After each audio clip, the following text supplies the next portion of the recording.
Very good afternoon, everyone. Welcome to yet another uLaw webinar. In today's topic, we're going to be covering the concept of trust and gender reconciliation. And we're going to talk about how easy truly the reconciliation process is if you can ensure that the data entry that you've done on time can reflect in your reconciliation report. Now, today's webinar has been accredited for 1 hour of CPD. And the title that you would use within your jurisdiction to report the 1 hour CPD attended would be Trust and Gender Reconciliation Demystified. Okay? So again, once again, I repeat that today's webinar has been accredited for 1 hour of professionalism credits of CPD credits. And once again, thank you for joining us. Kindly do use the chat window at any time to ask any questions. To have our support staff readily available to answer those. Or if you want to send us emails after the session, that's fine too. We'll do our best to respond back. Okay. Now, like every other uLaw webinar, today's webinar has an agenda. We want to focus a lot on the reconciliation process itself and definitely leave some time at the end of the presentation to use our practice account to kind of really walk you through maybe some examples, some practical situations. We'll intake a client, create a matter, we'll actually walk through the whole life cycle till the reconciliation process. Okay? So today's agenda, we're going to be covering what is that reconciliation process, how do you accomplish trust as well as gender reconciliation, which are key components of your audit requirements. In fact, with the trust and gender reconciliation, the Law Society does require you to generate those reconciliations on a monthly basis, okay? And we're going to talk about how we at uLaw also give you the opportunity to do this maybe on a weekly basis if you do choose to, okay? And what does it take to be audit ready? It's always the fear factor of the audit. There's always scampering. There's always last minutes that happens when you're being audited, and you do obviously have a bit of heads up. So there's always that period of time where you're scampering for all the paperwork. But can it be a lot more simple? Can we avoid the scampering? Can we avoid the last minute? Fear factor is part of, I think, our goal as a company. And we'd like to highlight some of the key capabilities as well as walk you through a process that you can develop to be more proactive in looking forward to those audits than the other way around, okay? We'll also talk a little bit about the core aspects of an audit-ready management process, which I mentioned. We do have a simple audit checklist that we like to share that you can actually print out. A lot of legal professionals do have that printed out on the wall so that they're looking at it and they're very aware of the audit requirements and hence are able to manage the day-to-day discipline of the data entry based on that, okay? And as I said, we'll look at a live demo. We'll do a, from cradle to grave, if you will, of a client intake, mattering all the trust inputs, general inputs, and then the reconciliation.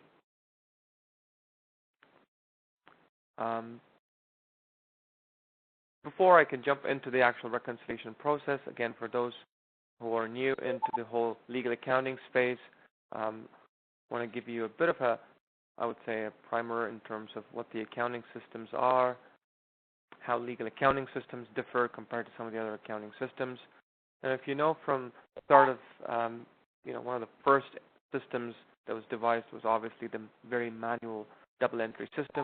It's still very much in use today, okay? A lot of folks who don't have as many complex files, maybe once a month or once every quarter, do still continue to use a manual double entry system. It's obviously simple, it's inexpensive, but it is time consuming, especially if you're dealing with quite a few matters in a month. And if some of these matters are complex in nature, but if it's very simple and very minimal of matters that you do in a year, this may not be a bad idea to continue doing manual double entry.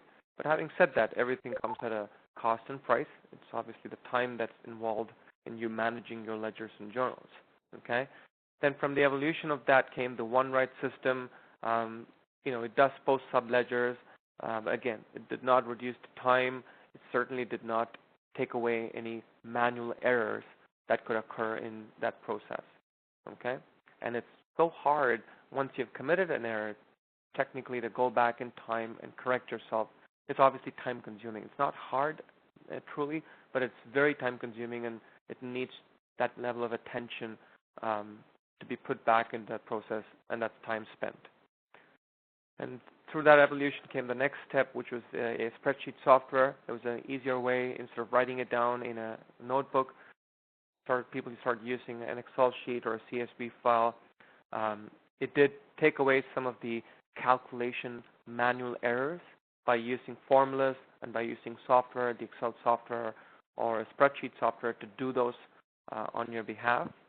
But it still did not take away the time-consuming aspect of managing ledgers, as well as, there's a bit of training that was still required to create these formulas, and it was in your responsibility, quite honest, to ensure that the formulas were right and you've got the right formulas at the right places. Okay? Then came the general accounting software, which was definitely a much bigger leap from a spreadsheet software.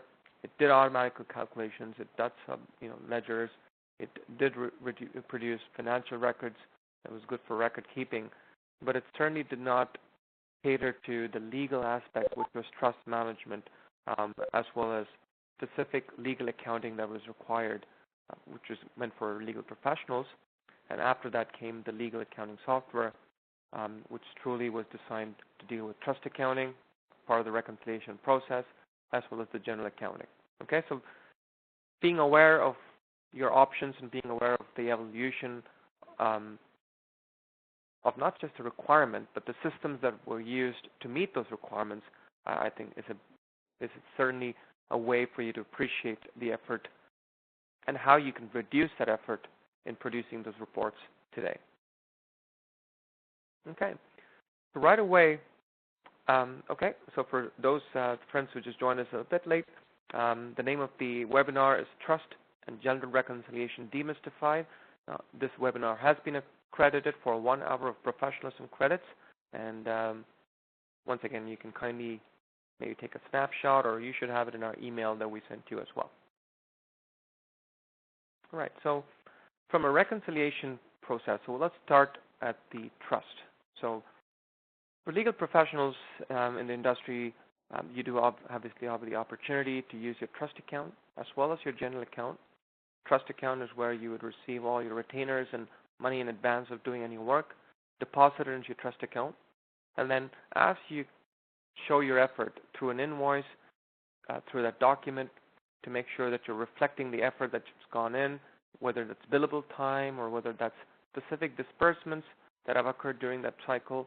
You then generate that invoice, and then obviously you move money, eligible money, from your trust account into your general account, right? So we've done that in our previous webinars. We walked through the whole process, and in doing that, what happens is there are touch points that happen, both deposits and withdrawals from a trust account in a time period. And let's assume that time period is a month, just for simplicity, because that's the reconciliation report's time period as well. Okay, so over a period of the month, let's assume there's going to be deposits into the trust account as well as withdrawals from the same trust account. Now, what is required as part of the reconciliation report for that specific month, as we've outlined, are the simple 4 steps or 4 buckets of information that is required to be captured. Okay, so the reconciliation process is an accounting procedure that demonstrates that the record keeping in your bookkeeping software as well. Okay, let me just jump back into the name. It's called Trust and Gender Reconciliation. Okay. I hope that's clear. Okay.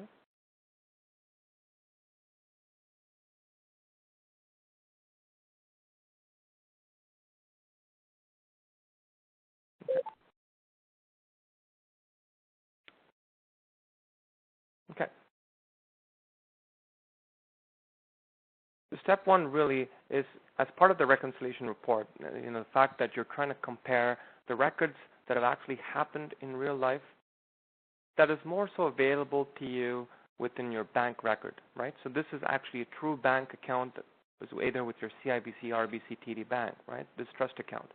So the deposits and withdrawals, obviously, the real life transactions reflect in your bank statement. So when you receive that bank statement for that month, whether that's for a paper statement, or whether that's based on an electronic statement that you receive, you're going to notice all the different transactions of deposits and withdrawals. Now, the reconciliation process is truly to take that and take the record keeping on your legal accounting software or your bookkeeping software and ensure that these two match. And when I say they match, obviously, in the ideal world, you would like exactly those 10 transactions that you see in the bank to show up in the 10 transactions that you recorded in your bookkeeping software.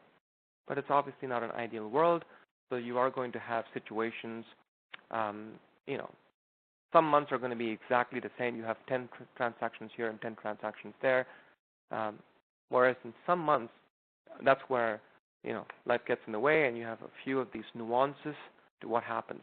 A great example is, let's say you received a trust retainer, okay, and you record it in your bookkeeping software because you received it that day. So let's say you received it today. You're really sharp in going into your bookkeeping software and you deposited, let's say, that $100 retainer. Whereas you were not sharp enough, maybe it was a Friday afternoon, yeah, and you didn't necessarily deposit it in real life in your bank.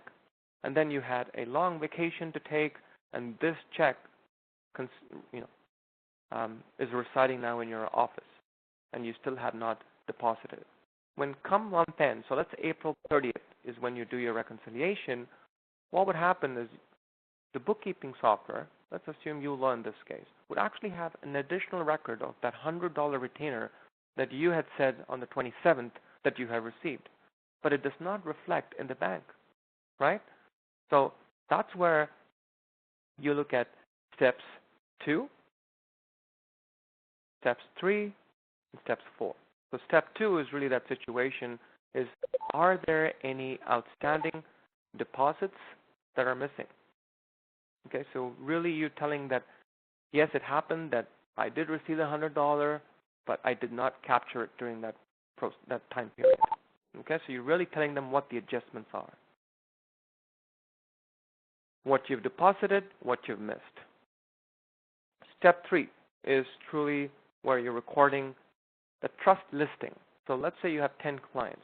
The Law Society requires you to capture within that reconciliation report individual client names with their last activity date and the amount that's still left in their trust account.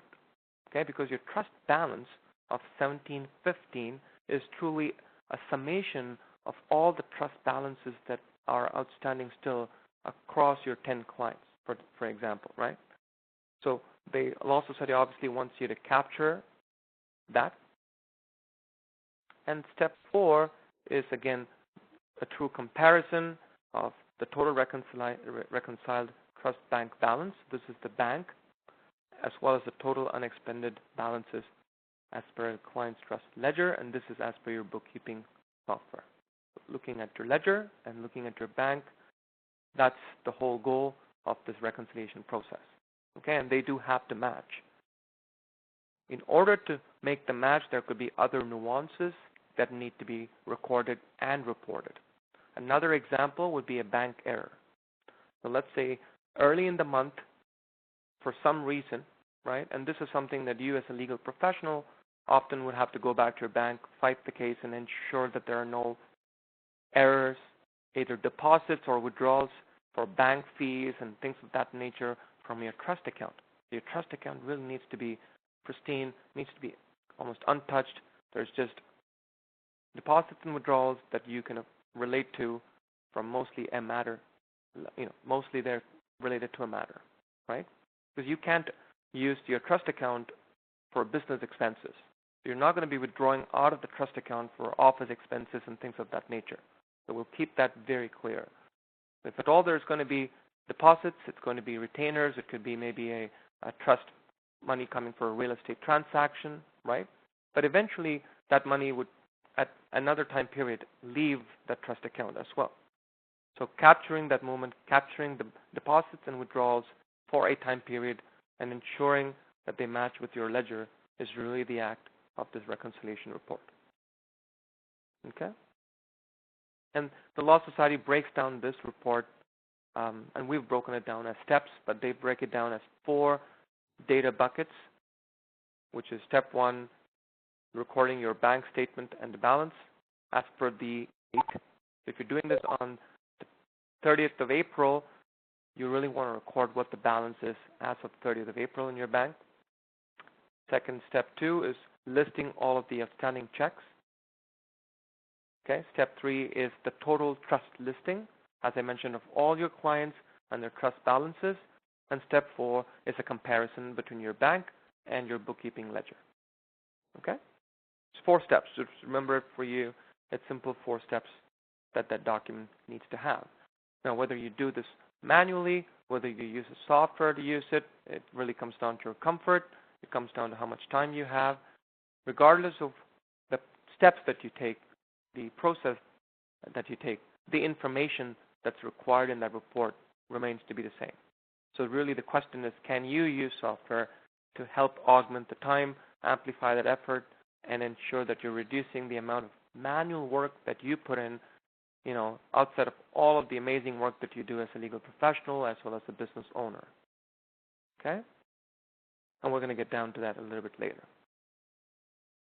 All right, so we've looked at trust reconciliation. The next reconciliation report that the Law Society requires you'd again do on that time period, and let's assume again that same month, is the general reconciliation report. Okay? It's the same thing. It's an accounting procedure. It's just a copy of the trust. You're ensuring that what's in your bank reflects with the ledgers of your general ledger in your bookkeeping software. But from a data bucket standpoint, I like to use that word now, there's only 3 steps or 3 data buckets that the Law Society or that particular report captures. It obviously misses the step 3 in this case, which is the trust listing. Okay, so there is no concept of a general listing, if you will, or at least they don't want you to capture that. So still we want to capture the balance, the outstanding withdrawals and payments, right? Similar to the outstanding checks that we had in our trust reconciliation report. And any outstanding, so the first step 2 is the outstanding withdrawals. Step 3 is the outstanding deposits. And then again, a comparison between your bank and your ledgers. Okay? So the only difference between, or the major difference, if you will, between a trust reconciliation, general reconciliation in terms of the reporting formatting and the data, is that you don't collect the client's trust listing is available in your trust. You don't have that listing in your general reconciliation report. Okay?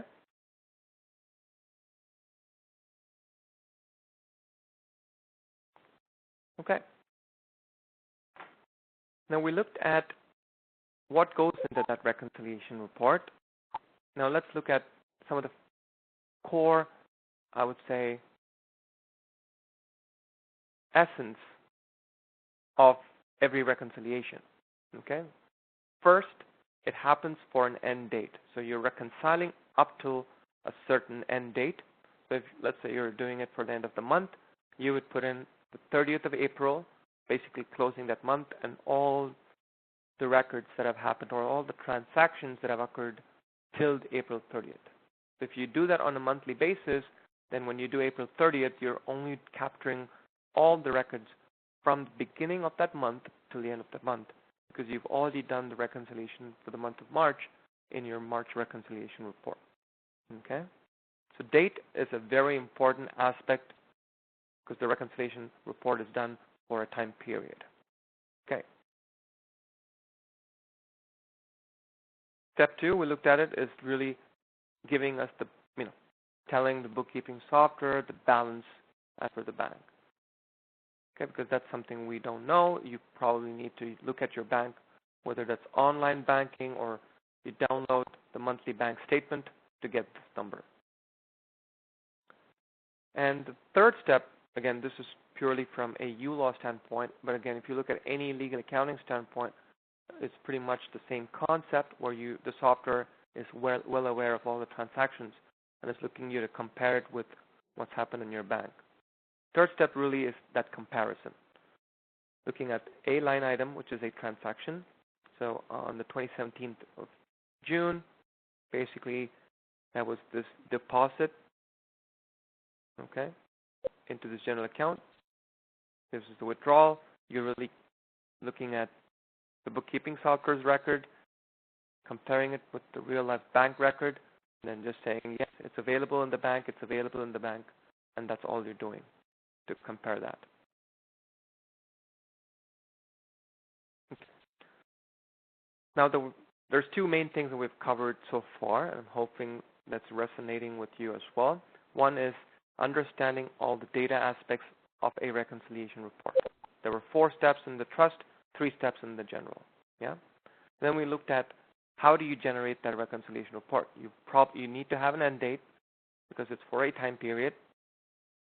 You capture the balance on that particular end date, and then the third step really is comparing your bookkeeping ledgers or the transactions with the actual transactions that show up on your bank statement. Okay, those are the 3 steps. And the fourth aspect of a trust reconciliation is where you add the trust listing, whereas in general you don't add that. Okay? All right. Now, why do you do this? Now, one is obviously the legal audit requirement requires you to produce it. But if you can ask yourself, why do this? And if there's a way that actually helps you, maybe there's a value to you getting out of this reconciliation process, then maybe you actually do it more judiciously, right? Rather than being just told to do it, you really appreciate why you should do it to begin with. And what we've realized, having worked with legal professionals now over 7 years, are if you can get into that by design, a discipline or a process of doing this on a monthly basis, right? By design allows you to be proactively aware and, I would say, not really catch issues, but really be self-aware of the issues that may occur. One is that ensuring that your accounting system, or again, I say between bookkeeping and accounting, but your bookkeeping system, the data is on that end date matches with the data in your bank. Because if you can do that, if you've done your reconciliation till end of March, you can be pretty sure that the data end of March 2018 was the same as the bank at the end of March 2018. Okay? And if once you reconcile the month of April, when you step into the month of May, you can be just rest assured that you've done everything right and the data matches exactly between your bookkeeping software and the bank. Now, what happens is if you've not reconciled, then it's again just effort that's required on your part to go back in time. Let's say you've not done the reconciliation for the whole year. Then you need to do that for the month of January, then do it for the month of February, month of March, then catch up on April, right? So there's 4 months of work that you have to do in a given time period. It's even worse if you've not done your reconciliation for the previous year. And we do have clients that are unfortunate in that situation, and then obviously the product has helped them from there on catch up with the reconciliation process. But again, truly, if you do it just in time, then you don't have to worry about it. You're just moving forward. You're never looking backward. Okay? But obviously, having the data in sync between your bookkeeping software and your bank is awesome. Now, when you actually capture it on a monthly basis, even better if you can do it on a weekly basis, some of these transactions that I mentioned to you, whether that you recorded in your bookkeeping software but you forgot in your bank, or maybe you deposited the money in the bank, you've not told the bookkeeping software or you recorded it, all that can be easily caught up right when your memory is fresh, right? So you know exactly what happened today because your memory is so fresh of all the work that's happened. So if you can take it as a discipline, maybe at the end of the week itself to capture all those transactions and reconcile and see what's happening between these two systems, you are closer to catching an issue of data missing in either of these places. Okay? So that's another key aspect to reconciling on a timely basis. And here are some additional, I would say, advantages to reconciling. One, if you reconcile on a monthly basis, yes, your accounting system is up to date, you're audit ready. So if you reconcile every month, then it's just a matter of generating reports that the auditors are going to ask you for, whether that's journals or ledgers. All the data is going to be intact. It's going to be real, in fact. Okay? You're ready actually to even file your taxes with the CRA because you've kind of really locked down your revenue and the, both trust and general. The information that you generate out of your bookkeeping or accounting system is going to be accurate. Very important. So if you want to generate your month-on-month revenue, it's very important that you've captured a trust transfer from trust account into your general account. Right? If you've missed that, then you've missed that piece of revenue for that particular month. And then you have to catch up in the next month. So if you're looking to generate on a monthly basis your revenue charts, very important that you do the necessary reconciliations both on trust and general, right? Obviously, the quick question is, well, I don't have a trust account. I don't deal with retainers. Then obviously, you don't have to deal with trust reconciliation at all, okay? And you can clearly generate a zero trust reconciliation, as they call it, or obviously declare that you don't deal with trust. And I like the fact that we put this in the last. The bottom line after all of this is you certainly have an earned respect for yourself and a peace of mind of moving forward because you know, like if you're going to floss at the end of the night, then there's a leap of faith that you're saving your teeth from a visit to the dentist's office. It's kind of, it's obviously a very bad example, but I'm just trying to draw a parallel between having a discipline and knowing for a fact that it's going to help you. So it's really not even a leap of faith. Knowing for a fact that if you're a new legal professional, you are going to be audited within the first 12 to 18 months of your practice, right? And the fact that you are going to be audited given once, I would say 3 to 5 years, that's coming. By doing these reconciliations on a timely manner, you can certainly have that peace of mind. And it's one extra thing not to worry about. You're already having to deal with multiple files. Time needs to be spent there. You're needing to talk, to understand how you can grow your business, market it, ensure your business expenses are all there, contained, and you're profitable. By just having this sign, you're going to avoid the heartaches and the constant irritant in your mind of, not knowing the data's accuracy and not having those reconciliation reports on a timely manner. Avoid that by just having a discipline, but doing it on a monthly basis at a minimum, if not a weekly basis, and I'll show you how you can do that. But the report can just be on a monthly basis.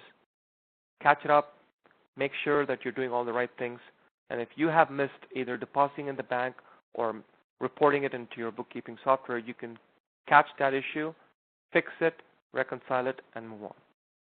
Okay?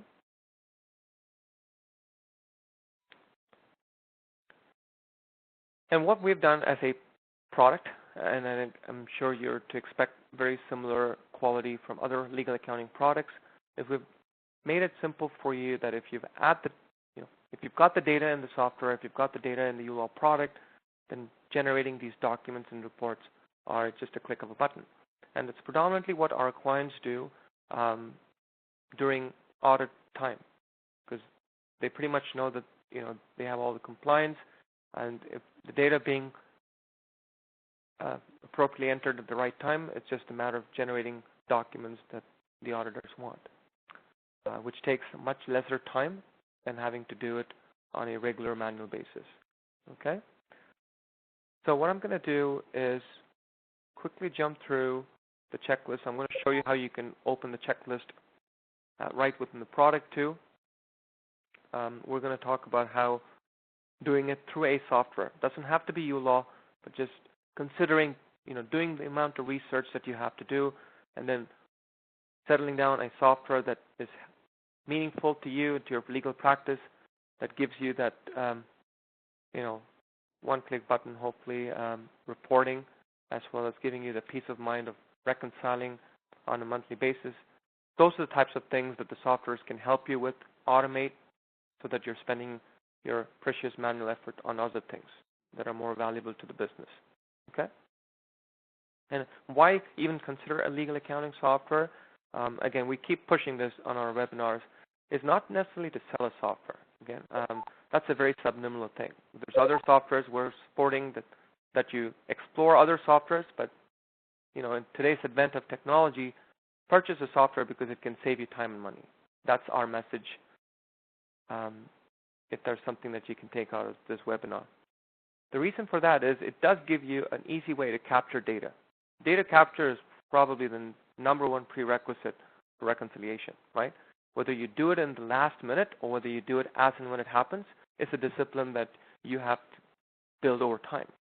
But the software that you have in today's 21st century gives you the opportunity to capture it, whether it's on your mobile phone or whether it's on an internet-connected device. It really gives you that experience to capture data just in time. Okay?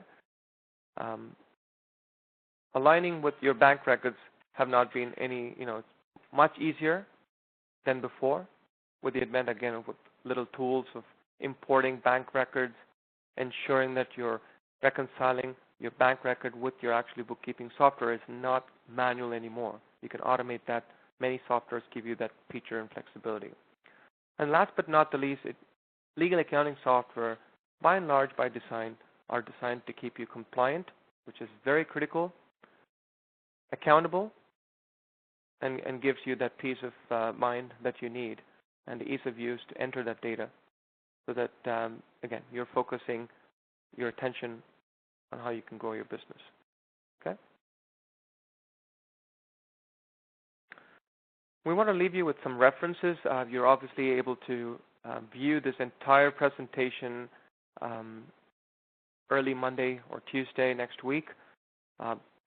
Take the time over the weekend to review the guidelines and the documents that the Law Society of Ontario and some other jurisdictions have provided. In this case, we've taken the example of Law Society of Ontario. They do offer an audit checklist which clearly tells you what's expected out of an audit, the documents that you are required to produce during that audit, and there are also spot audits that happen apart from a planned audit. So frequently asked questions, bookkeeping guidelines, how you would do it by design. These are some very interesting documents that we encourage you to review and read at your leisure. Okay? So as promised, with another 30 minutes left in today's presentation, and again, by no means are we looking to tell you the features of a product. We're just trying to walk you through the requirements, how you can do it by design within any legal accounting software. Okay? The quick question that I've received now is whether this webinar has been accredited for CPD. And as I mentioned earlier in my webinar, I'd like to repeat for those friends who joined us a little bit late, today's webinar has been accredited for 1 hour of professionalism credits. Okay? 1 hour of professionalism credits. And it's also for friends joining us from British Columbia as well as the Atlantic provinces, as well as the province of Ontario. Alrighty. Now let's take a simple example of a client creating a matter for a client, and we'll walk through maybe some trust deposits, withdrawals, some general deposits and withdrawals, and look at how you can reconcile those records between uLaw or the bookkeeping software and the bank for that month. Okay? So let me start off by quickly adding a client.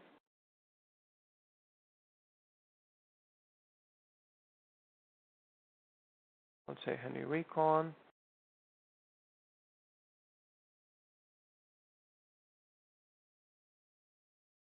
We'll add a quick address as per the Law Society's requirements, where they do ask you to capture a mailing address. I'll jump right into clicking Save in Matter so that it saves the client and actually creates a matter for that client.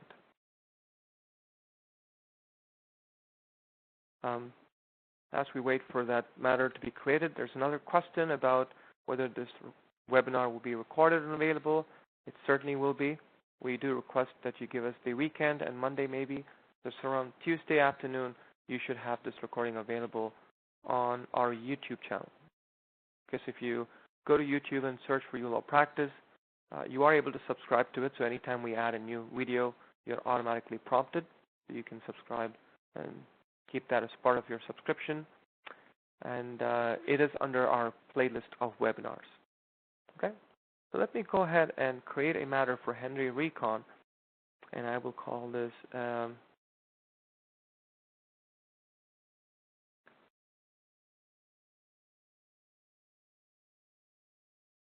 I'll just call it a simple family matter. Okay. So today is the 27th of April. So I'm still going to have these transactions as part of April, and we're going to try and reconcile that for the end of the month as well. Okay. Now, as first steps, let's assume we've got a retainer, which is a deposit into your trust account. So it definitely needs to be part of your reconciliation. So you can see we've actually changed a little bit in our user interface. We want to keep our transactions very specific, make the data entry a lot more easier. If anything related to trust, you can be assured of it's a part of the trust tab. You're going to deposit, so we're going to ask you whether it's a money coming in as a deposit into your trust account, or is it a withdrawal from your trust account. In this case, it's a money going into your trust account, and here are the options. You can click it's a retainer. Let's say that we received it today, $1,000 as a check, and you deposit it into your trust account. You can give them a. So you've just now received a $1,000 check from Mr. Henry Recon. You right away told your bookkeeping software that happened, that transaction happened in real life, and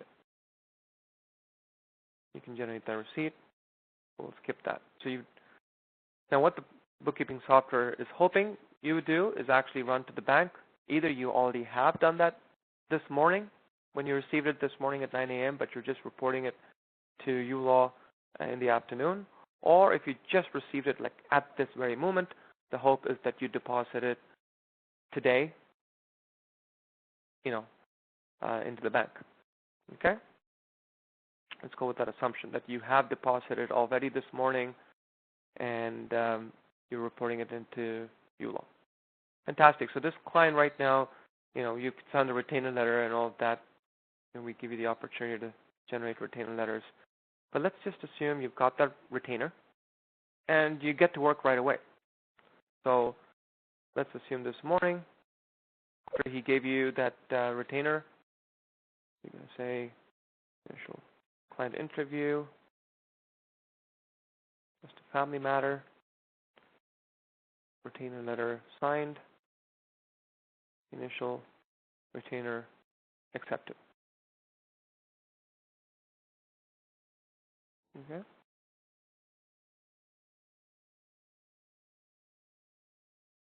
And let's say you spent, a couple of hours on this particular docket, and you're basically going to charge him the same 2 hours.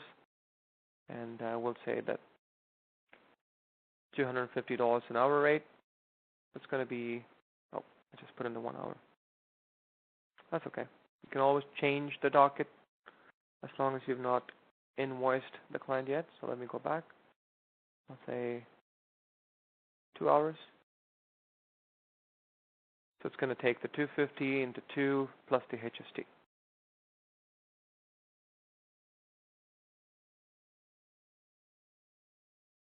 All right.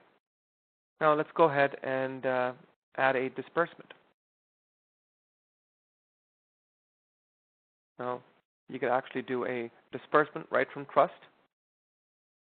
You can pay a disbursement. So let's take that example of $100 court fee. Maybe it was a trust check that you wrote.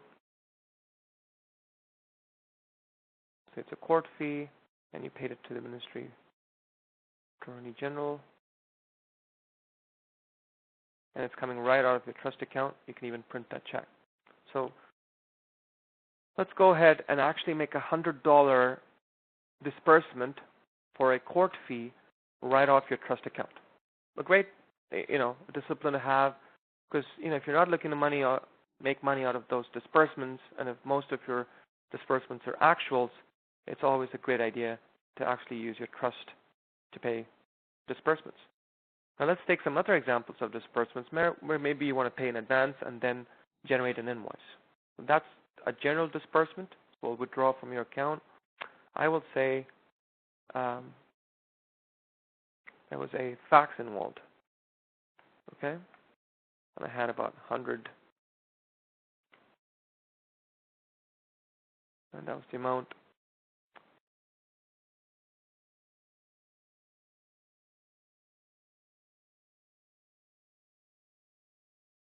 I paid it to the Staples Inc., and I paid it off my general account. I'll say I wrote them a check, or this could be anything. This could be debit card. This could be you paying out of your own pocket. Could be a credit card. I'm just going to say that you wrote them a check. Okay? So obviously you notice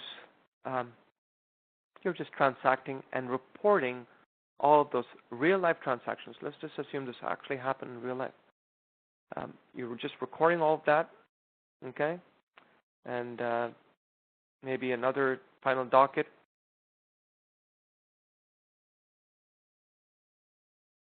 Click on description, closure.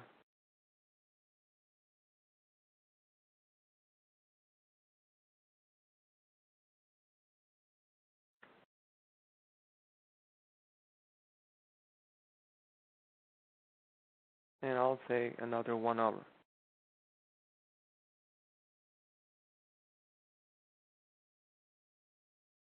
Okay? So many things have actually happened so far.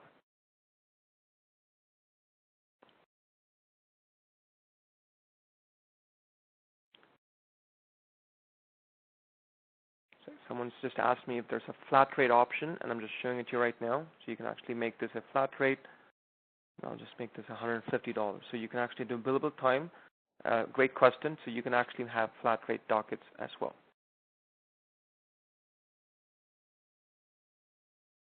So I've just spent 30 minutes in the final closure docket, and instead of 125, I've just actually gone ahead. Okay. And let me generate that invoice. I'll skip the preview. And today's date, I will go ahead and generate that invoice.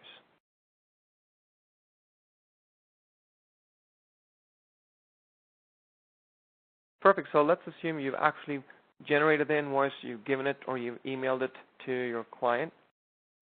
And let's assume the work is done. Right? So let's just generate that invoice. Let's assume the work is done, and you have $52 still left in your trust account. You can basically go back to your trust and say it's a withdrawal, and you can just refund that $52.50.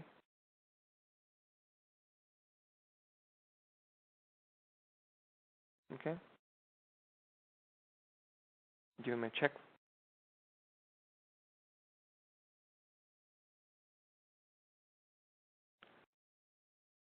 Let's come back to that.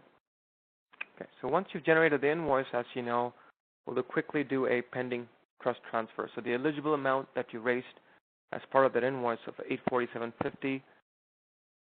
Let's assume all this happened the same day. You were super quick. It was just a simple $1,000 that you made in a day, or $847.50. I'll first do the trust transfer. $847.50 coming out of your trust, going into your general account, and let's say it could be a bank teller or electronic fund transfer.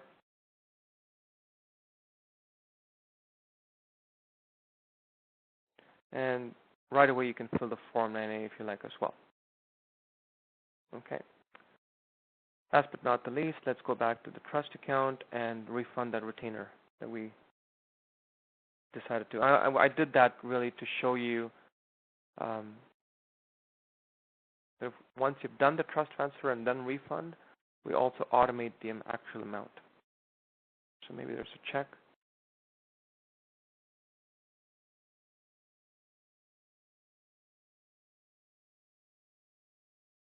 Wow. Cut the print the check as well. Fantastic. So in about 6 minutes, that was kind of a rapid fire session. In about 6 minutes, we've really tried to recreate a Matters life cycle. Okay, so real quick, again, I know I went real fast. I do apologize. There's a kind of method to the madness. I only have 14 more minutes. But the bottom line was we created a matter, a family law matter. We actually received, let me just go back into the question mark. I'll tell you, we received $1,000 in trust as a retainer, right? And that we had one invoice for $847.50. And that was also withdrawn through our trust transfer and was moved from your trust into your general account. And the $52.50 and $100 was taken directly out of your trust account to pay that court fee, and that's why it's that. And there was another $113 disbursement for fax. And last but not the least, $52.50 was given away as a refund. All right, all that's happened. So there's been deposits and withdrawals in both trust account fundamentally, and there's been some deposits into your general account and withdrawals for reconciliation. Okay? Having done all this, let's now assume you're going to reconcile your, everything we spoke about the reconciliation process. So right under document generation, as you can see, we've kind of grouped it under compliance. Having a bottom-up approach, so we look at one of the fundamentals is to do your trust reconciliation. Truly, as a help file, it's basically entering your date, entering your bank balance, ensuring that the transactions match with your bank. Okay? So I'm going to say that I'm ending my reconciliation today. Now, if I actually chose my month end for March, so let's say March 31st, right? You can clearly see that all the transactions have been reconciled. Fantastic, because your March is perfect. You don't have to go back in time at all. So if I choose now the month end of April, and I'm going to do it on the 27th, you're going to notice all the transactions that have happened in the month of April. And that's the beauty of reconciling every month, because you can be assured that the transactions are well contained within that month. So starting with the 9th of April, which is really when the first transaction happened that month, till today, you have all the transactions that uLaw as a bookkeeping or accounting software, legal accounting software has recorded, or you have recorded as part of using the product. Now this is where you would pause. You would either open up your TD, CIBC, RBC bank. There's two ways of doing this. You can actually open an electronic version of the bank statement. It's somewhat easier to manipulate. Or if you want to just download on the ending date 27th and generate a paper-based month-end report from the bank, that's fine too. And the idea is this. You mention the date, and first, let's look at the balance per bank statement. You would obviously know that.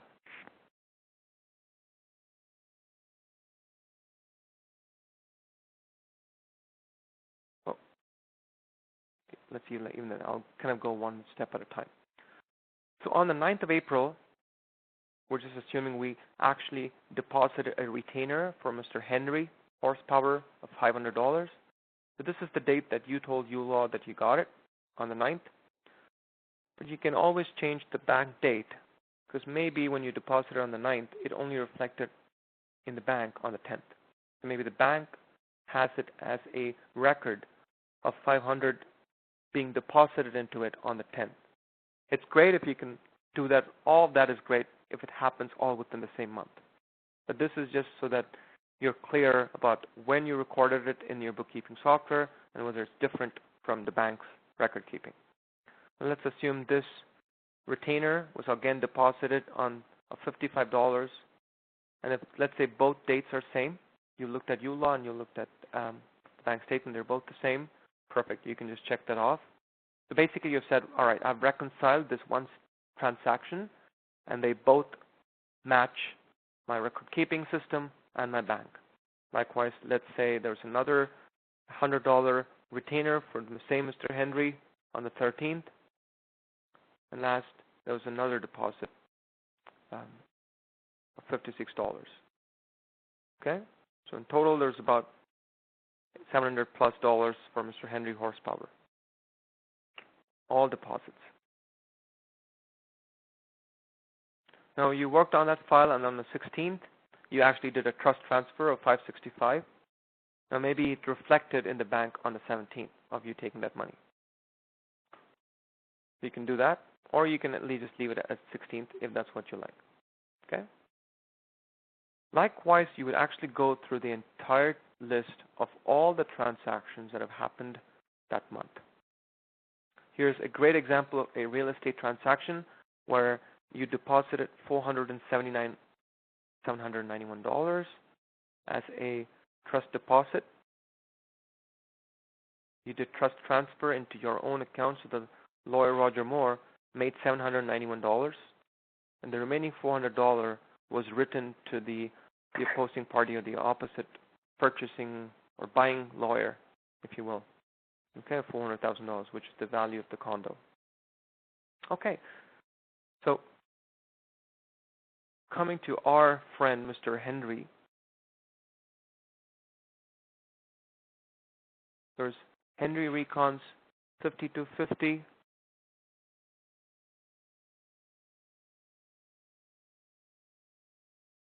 $847.50, and $100 that was taken out for your,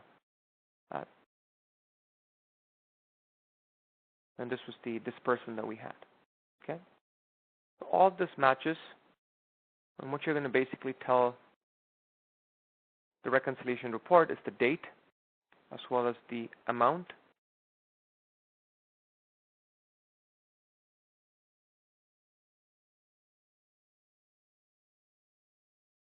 And here's that $1,000 that was deposited.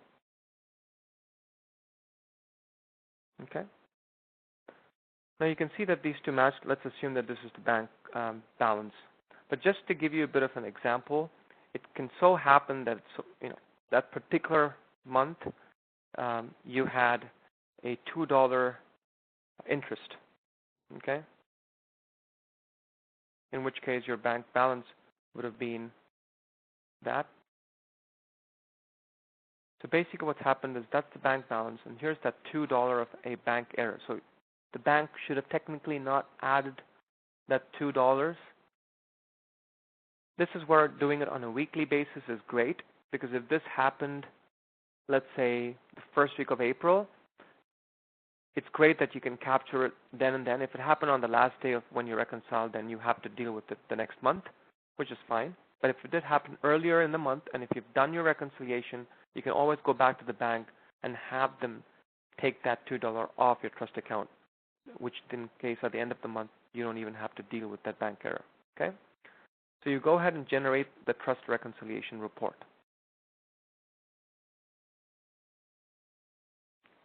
And let me open the reconciliation report, and I would have my presentation as well open, which outlines really the data buckets we spoke about, right? The 4 different pieces of information that is required.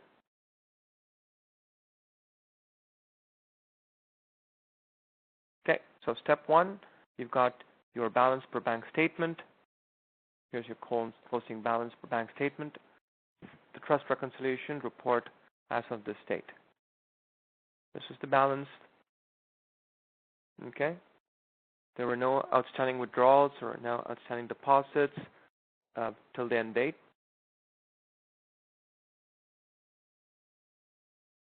That was a bank error of $2 that you recorded.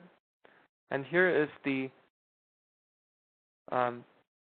we provide this as an additional step, but if you look at your step 3, which is really your trust listing, here it is, your client's trust listing. How did you end up having $261,000? Is because you have balances for those many clients.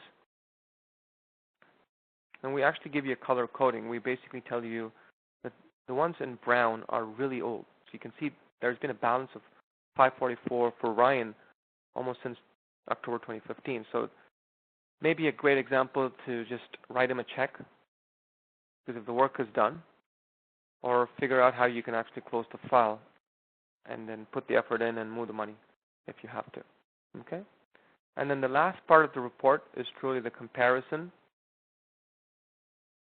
between your bank and your trust ledger as per your bookkeeping software, which is exactly the step 4. Okay, so truly reconciliation, if the data is there, is just a matter of clicking a button and going through comparing the records that you have in your bookkeeping software as well as your bank. Okay, just comparing those two. So that was your trust reconciliation report. The same thing happens to your gender reconciliation. You see that as a part of the compliance.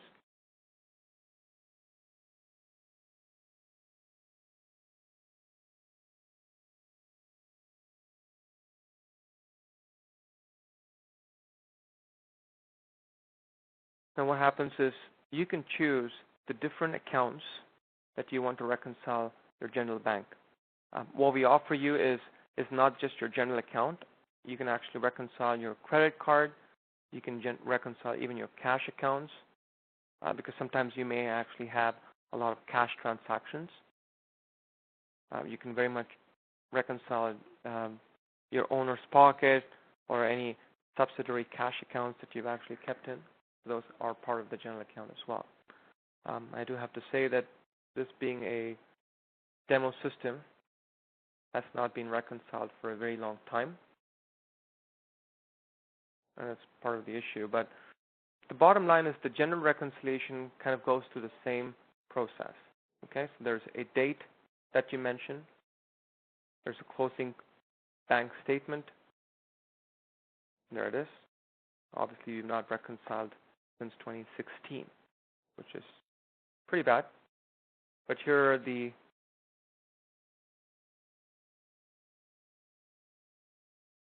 I want to look at my month of April.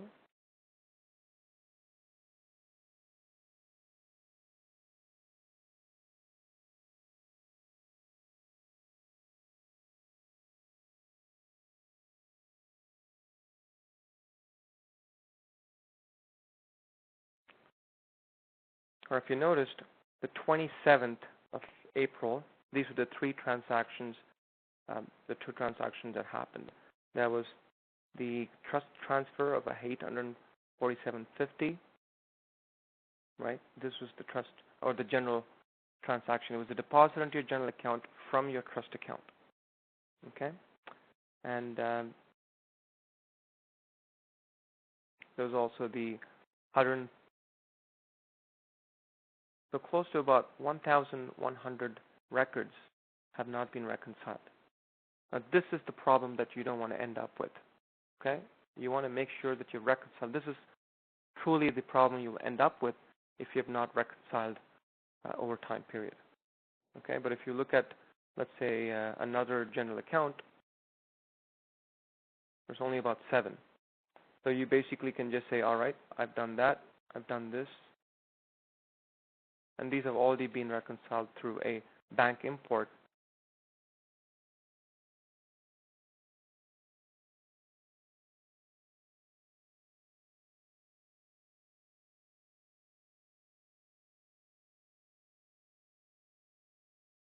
You can just go ahead and reconcile it for that particular bank account for the month of April.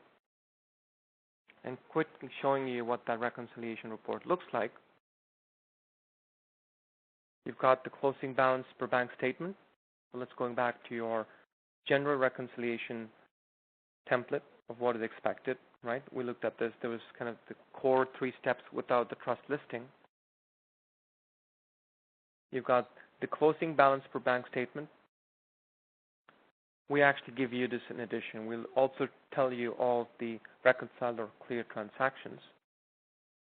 And then we tell you finally the total reconciled amount for $967,000 or $967 in fact on a negative, because this is a credit card. Okay?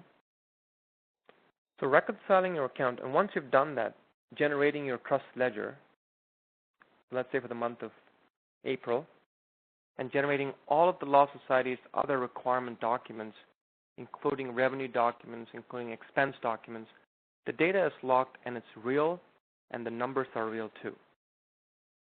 If you generate your monthly trust ledger, after your reconciliation is done, it's exactly going to give you all the numbers as what happened that particular month. So let's go into our friend, Mr. Henry.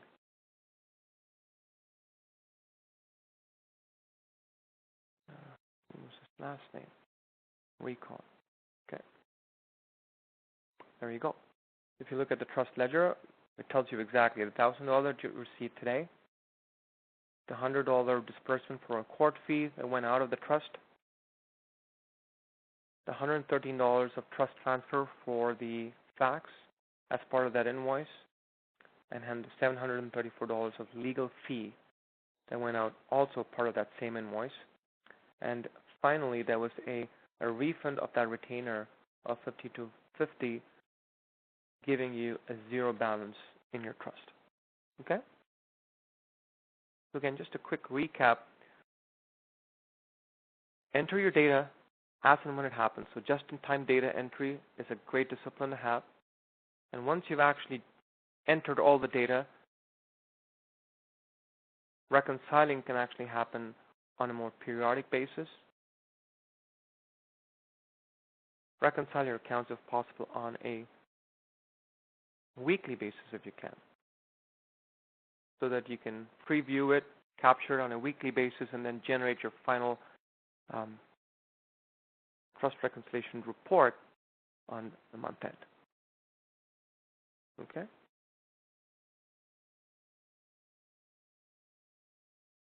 So hopefully that kind of gave you the picture of ensuring data entry on the at the right time equates to being able to generate those reports also on a timely manner. And the advent of legal accounting software is the fact that you don't have to generate this on your own. The softwares can help you generate this, hopefully on a click of a button, like uLaw.